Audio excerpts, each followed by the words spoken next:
Bonjour à tous et bienvenue sur le plateau des Jours Heureux pour un nouvel entretien autour du programme L'Avenir en commun, dont le principe est simple. Nous faisons parvenir à une personnalité politique, syndicaliste ou intellectuelle le livre-programme et parmi les 694 mesures réparties sur les 160 pages qui composent le programme, cette personnalité choisit une mesure, une page en particulier pour venir en parler avec moi pendant 20 minutes, un format qu'on a voulu court et pédagogique. Alors j'ai le plaisir pour ce nouvel entretien de recevoir William Martinet. Bonsoir William. Bonsoir Julie. Orateur national de la France Insoumise et tu travailles aussi sur le plan Zéro sans-abri qui va être publié bientôt. Alors, William Martinet a choisi de venir parler d'une mesure particulièrement importante du programme, garantir le droit au logement, qui fait partie d'un chapitre qui est au cœur de notre projet global de société, le chapitre 8, le partage des richesses. Alors William, merci d'être là. Pour commencer, j'ai quelques chiffres issus du 26e rapport sur l'état du mal-logement en France en 2021 par la Fondation Abbé Pierre. 4,1 millions de personnes sont mal logées, c'est-à-dire soit privées de domicile ou qui vivent dans des habitations de fortune. 12,1 millions de personnes sont fragilisées par rapport au logement, comme des propriétaires qui occupent un logement dans une copropriété en difficulté ou des personnes qui sont en situation de surpeuplement, par exemple. Ce qui fait un total de 14 620 000 personnes en situation de mal-logement en France en 2021. Ma première question est simple. Comment expliquez-vous ce chiffre hallucinant ? Il y a une explication principale, c'est que la responsabilité, c'est celle de ceux qui spéculent avec le logement, qui en tirent du profit. Et derrière, l'autre responsabilité, c'est celle du pouvoir politique, d'Emmanuel Macron, qui aide ces gens à spéculer et à faire du profit sur le logement. Finalement, toutes les questions autour du logement, elles se posent d'une façon assez simple. C'est quel est le rôle du logement ? Est-ce qu'il doit répondre à un besoin social, c'est-à-dire d'avoir un toit sur la tête, qui n'est pas le plus petit des besoins, c'est même un besoin fondamental, puisque quand on n'a pas de toit sur la tête, il n'y a rien qui peut aller dans la vie. Donc est-ce que le logement répond à ce besoin fondamental, ou est-ce qu'il a une autre fonction qui est de permettre à certains, à quelques-uns, d'accumuler de l'argent, de faire des profits, etc. Quand on pose la question, la réponse, elle paraît évidente. Le rôle du logement, c'est de répondre aux besoins sociaux. Mais quand on regarde ce qui se passe dans la vie, ce qui se passe dans l'économie du logement, eh bien, on est confronté à plein de situations où on voit que la recherche de profit, elle l'emporte sur le besoin social et sur l'intérêt général. Alors justement, Emmanuel Macron, on se souvient au début de son mandat, il avait promis plus personne dans la rue avant la fin de l'année. Il avait aussi pris plusieurs engagements, dont deux que je vais citer ici. Faciliter l'accès au logement pour les jeunes et accroître les solutions de logement pour les ménages aux ressources modestes en poursuivant la production de logements sociaux. Or, la Fondation Abbé Pierre dénonce un effondrement de la construction de logements sociaux et on a bien vu qu'il n'y a pas zéro SDF dans la rue. Et il y a eu aussi le scandale de la baisse des APL. Bien sûr. Le bilan de Macron est absolument catastrophique. Tu parlais du nombre de personnes sans abri, du nombre de personnes qui vivent à la rue. Je donne un chiffre supplémentaire. Tous les soirs en France, il y a 3800 personnes qui appellent le numéro de téléphone d'urgence 115, celui justement qui est destiné aux personnes sans abri. Tous les soirs, 3800 personnes qui appellent et à qui le 115 dit « Désolé, on n'a pas de solution pour vous, il n'y a pas de place d'urgence disponible. » Voilà. Il faut mesurer l'ampleur du problème. Et même, un petit peu plus dans le détail, si on regarde en Seine-Saint-Denis, pour faire un zoom sur un territoire où il y a beaucoup de pauvreté, de précarité, là-bas, tous les soirs, c'est parmi les familles qui appellent le 115, 60 enfants de moins de 3 ans qui restent à la rue parce qu'il n'y a pas de places d'urgence qui sont données. Donc on atteint un niveau de gravité qui est extrêmement important. Et évidemment, Macron a une responsabilité là-dessus. Il a fait une promesse qu'il n'a pas tenue, tu l'as dit, mais c'est pire que ça, puisque le résultat de la politique de Macron, c'est, on le sait, globalement une politique antisociale qui produit de la précarité, mais plus précisément, dans le domaine du logement, une politique de casse du logement social. Tu parlais par exemple de la baisse des APL. Depuis le début du quinquennat, c'est dans l'ensemble 4 milliards d'euros qui ont été retirés aux APL. Que ce soit 4 milliards d'euros qui ont été retirés de la poche des locataires qui d'habitude touchaient les APL pour pouvoir payer leur loyer, mais aussi des APL dont bénéficiaient les bailleurs sociaux, que les bailleurs sociaux utilisaient pour rénover, pour construire du logement social, et qui leur a été retiré. Donc du coup, de deux façons, ça a précarisé les locataires, ça a réduit les marges de manœuvre financières des bailleurs sociaux, et donc derrière, il y avait moins de construction de logements qui sont sortis de terre. Donc le résultat de cette politique, c'est de produire notamment plus de sans-abri. Donc là, on voit bien que ce n'est pas uniquement ce que le gouvernement se planque un petit peu derrière le fait que ce serait la pandémie qui a aggravé et qui a mis en lumière la situation des mal logés. Est-ce que c'est la seule excuse donc? Non, mais bien sûr, ce n'est pas uniquement à cause de la pandémie, et j'ai même envie d'être plus pessimiste, c'est qu'on ne voit pas encore toutes les conséquences de la pandémie en termes de mal logement. Là, par exemple, la Fondation Abbé Pierre estime qu'on a en France 30 000 personnes qui sont menacées d'expulsion, qui là, pour l'instant, profitent encore de ce qu'on appelle la trêve hivernale. Tu sais, la trêve hivernale, c'est la période de l'année pendant laquelle, en tout cas selon la loi, les expulsions sont interdites, même si malheureusement il y a des propriétaires qui font des expulsions illégales. Bref, il y a 30 000 personnes qui ont profité de l'état d'urgence sanitaire, de prolongement de la trêve hivernale, et qui sont dans cette situation vraiment au bord de la falaise, c'est-à-dire ils sont en impayé de loyer, il y a une procédure d'expulsion qui est enclenchée, mais ils sont encore protégés par la trêve hivernale. Mais ça veut dire qu'au 1er avril 2022, cette protection, elle va sauter, et il y a 30 000 personnes qui risquent de se retrouver à la rue. Donc ça en dit beaucoup aussi, comme on parlera tout à l'heure plus de notre programme, on va dire que ça nous met une pression énorme. Ça veut dire que quand on arrivera au pouvoir, et je l'espère bien au mois d'avril 2022, on va avoir une situation sociale qui va être absolument catastrophique, et on aura une responsabilité énorme à agir à la fois dans l'urgence et à la fois sur le long terme pour résorber ce problème du mal logement. Alors justement, on peut aller sur le programme. On a une mesure clé à chaque fois. Donc là, c'est la page 103 du programme, garantir le droit au logement. Et la mesure clé s'appelle interdire les expulsions locatives sans relogement public. Alors du coup, on rebondit sur justement les 30 000 personnes qui risquent l'expulsion. Exactement. Donc il faut absolument empêcher que ces personnes elles soient expulsées. Et la logique derrière cette mesure, c'est de dire, comme le logement c'est un besoin fondamental, c'est aussi un droit fondamental, et donc il faut se donner les moyens de le faire respecter. On ne peut pas dire à la fois le logement c'est un droit fondamental, mais si les choses se goupillent mal, si vous perdez votre travail, si vous n'avez pas de quoi payer votre loyer, si votre propriétaire est quelqu'un de pas sympa, vous vous retrouvez quand même à la rue. Donc là l'idée c'est de dire on arrête avec ça, pas d'expulsion tant qu'il n'y a pas de solution de relogement. Et il y a une autre mesure qui va avec ça, qui est très importante, c'est ce qu'on appelle la garantie universelle des loyers. Voilà, c'est un système qui permet, sur la base d'une cotisation que vont payer tous les propriétaires, de faire que quand il y a une situation d'impayé de loyer, eh ben c'est la garantie universelle des loyers qui arrive, qui paye le loyer à la place du locataire. Donc comme ça permet deux choses très intéressantes. Évidemment, le plus important, c'est que ça permet de suspendre l'expulsion pour le locataire en attendant qu'on trouve une solution. Mais même du point de vue du propriétaire, c'est quelque chose qui est intéressant parce que ça fait qu'il a son loyer qui continue à être versé. Alors la part du loyer, on le sait, dans le budget des Français est très importante, on le sait tous, on paye une tonne de loyer et on dépense de plus en plus, justement, pour citer un autre chiffre, selon une étude Flat Looker, de l'agence Flat Looker, la part du loyer dans le budget des Français est passée de 32,5% en 2018 à 34,8% en 2021. Alors bien sûr, tout dépend du lieu, de la région en France où on habite et puis de la taille du logement. Qu'est-ce qu'on propose pour lutter concrètement contre cette hausse qui participe de l'augmentation du nombre de personnes en situation de mal logement ?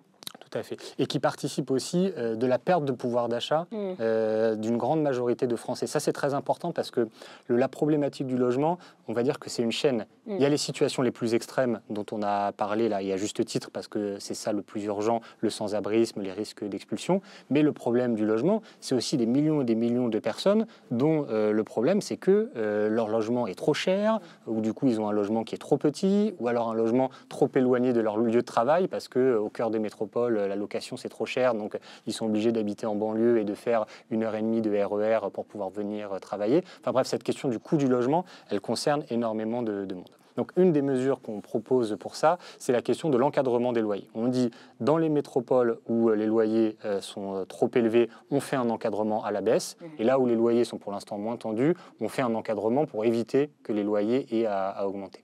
Donc ça va avoir deux effets qui sont très importants. Évidemment, un premier effet pour ceux qui sont locataires, ça veut dire qu'ils auront tous les mois moins à payer parce que les loyers vont être encadrés à la baisse. Et ça va avoir un deuxième effet sur le plus long terme qui est aussi très important, c'est que du coup, ça va refroidir la machine spéculative. À partir du moment où vous dites à ces propriétaires qui investissent dans des logements en se disant, comme de toute façon les prix augmentent, j'achète un logement cher, mais j'arriverai à le revendre très cher. Et en attendant, comme j'ai payé mon logement cher, je fais payer un loyer très cher à mon locataire pour pouvoir m'en sortir. À partir du moment où vous dites à ces propriétaires, attention, vous ne pourrez pas tirer autant d'argent que vous le souhaitez de vos locataires, les loyers vont être plafonnés, et ben ça va faire baisser la température, il y a moins de propriétaires qui voudront acheter, qui voudront spéculer, et donc ça va permettre de lutter de façon générale contre la spéculation et de réussir à faire baisser les prix.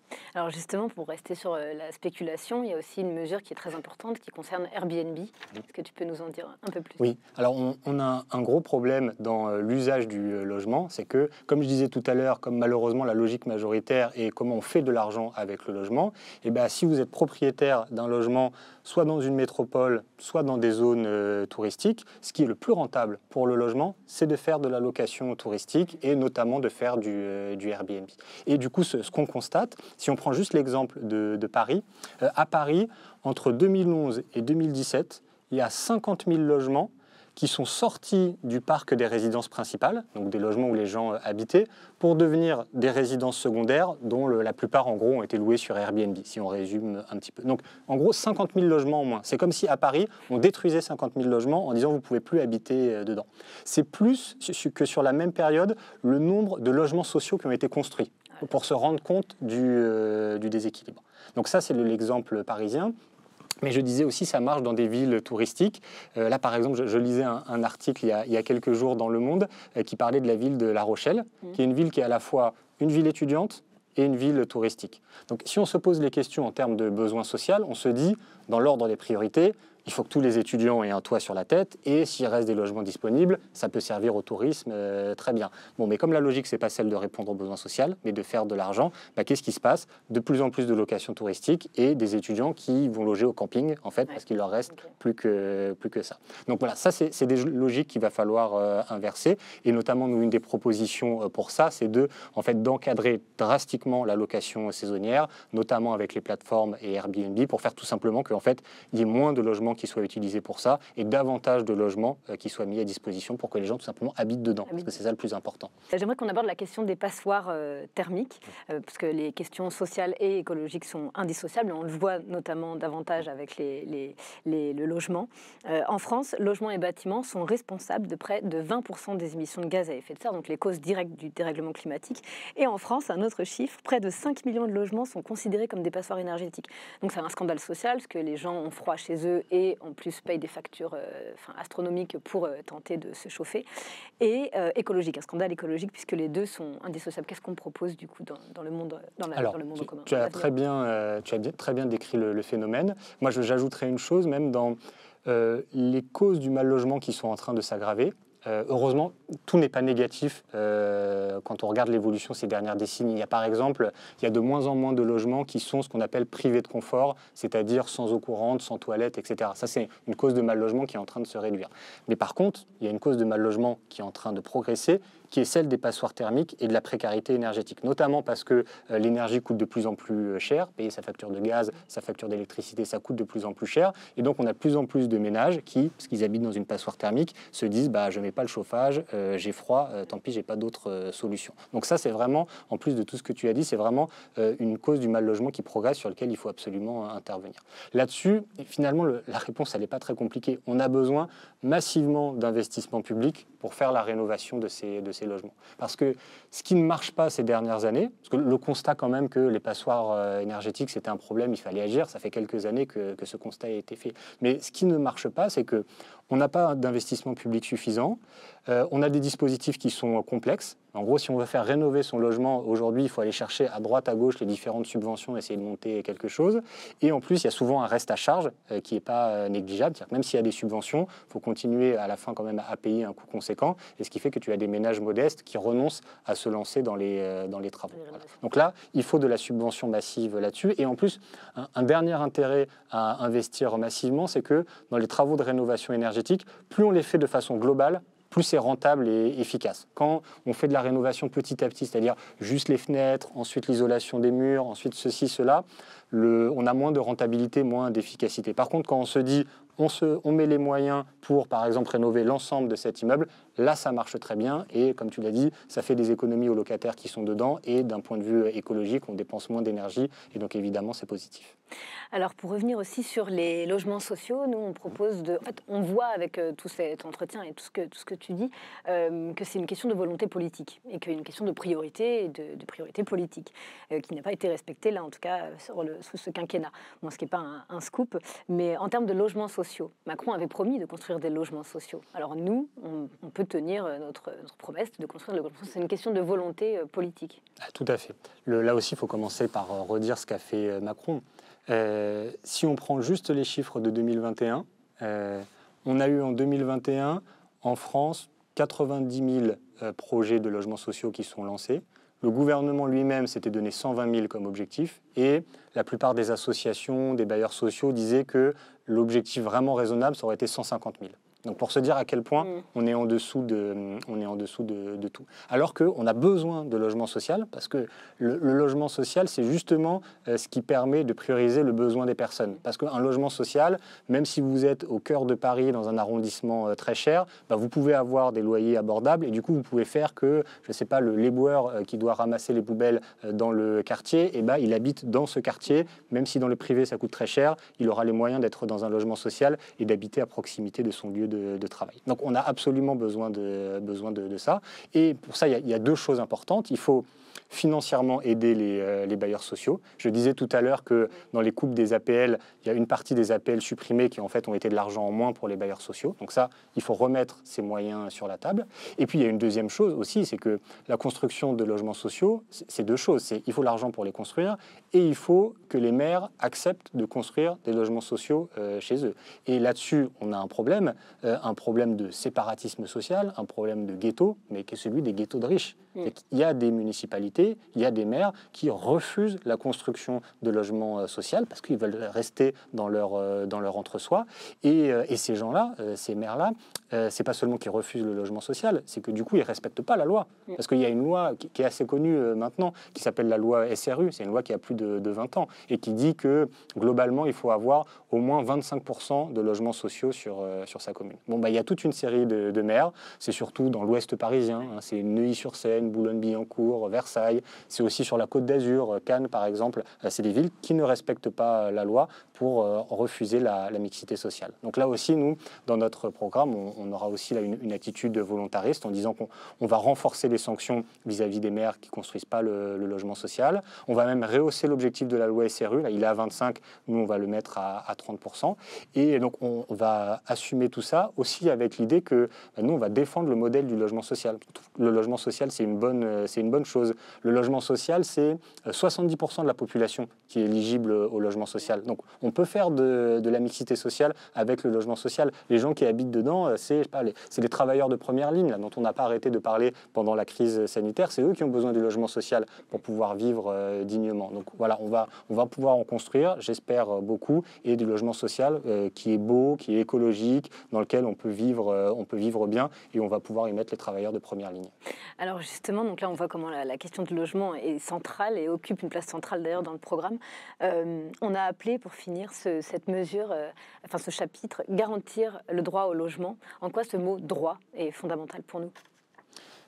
Parce que ça procède de la priorité des besoins sociaux sur le marché. À partir du moment où on considère, comme je le disais tout à l'heure, que le logement, c'est un besoin qui est fondamental, dans la hiérarchie des normes, c'est quelque chose qui doit apparaître au-dessus de tout, y compris au-dessus de la propriété, dans une certaine mesure. Voilà. Quand on a, par exemple, en France, on a 3,5% de la population qui sont des multipropriétaires qui détiennent la moitié des logements qui sont mis en location et qui sont généralement les logements au centre des métropoles, ceux qui coûtent le plus cher, ceux sur lesquels il y a plus de spéculation. Nous, il y a quelque chose qu'on affirme fortement, c'est que le droit au logement, qui est un droit universel pour tous, il est plus important que le droit d'être multipropriétaire et d'accumuler de l'argent avec le logement. Voilà, entre les deux, il faut arbitrer et nous, on fait le choix de ce droit au logement. Merci beaucoup, William, d'être venu parler de ce volet essentiel de l'avenir en commun, qui, je le rappelle, est disponible en librairie à 3 €, publié aux éditions du Seuil. Merci, au revoir. Merci.